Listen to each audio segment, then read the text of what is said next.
When you connect your Garmin, you're going to go to the menu in the Garmin Training Center and pull down Device to Receive from Device. When you do that, you'll be able to start to see a bar graph that will progress until your data has been uploaded into the computer.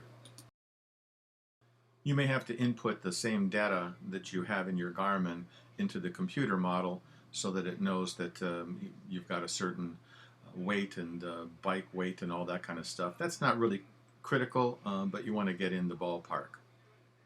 After everything is complete, you will see your activities on the left-hand side. If you have more than 1 year, you'll see more than 1 year. If you have more than 1 month, you'll see more than 1 month, and you can look at drop-down menus and then see all the various days and months of record activities that have been recorded. If you click on a month, then you end up seeing all of the different days that you've got recorded in that month. And if you click on a day, then you end up being able to look at the data for that particular day, including a map. The maps aren't particularly good. They're very rudimentary, but you can zoom in by clicking on the plus sign, and you can zoom out, and you can click on the hand and move the map around. And sometimes you want to see exactly where a hill top was, where you were the highest in elevation. You can go over to the right hand side and you can choose to change those different things, and you can add 3, 4, 5, 6 different ones.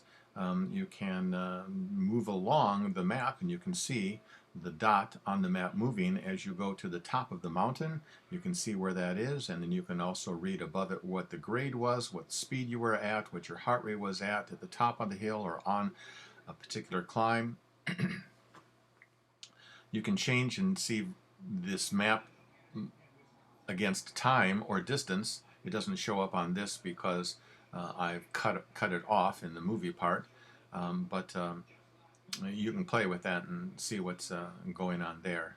So you can have up to, I think, 6 different windows there. I had no cadence, so there's no cadence showing there, and I don't have a power meter, so no power shows there. But you can typically look at the grade, how steep things were, the speed and the elevation, and you can scroll through them. Above, it also shows you things like your average heart rate and I think your average speed. And while you're riding, you can click on lap to see an average speed over some particular stretch. You click on lap while you're riding, you click lap again to end that particular lap. And then as you go through these things, you can compare one day to another, or how many miles you got in this month compared to this other month. And it's really quite enlightening.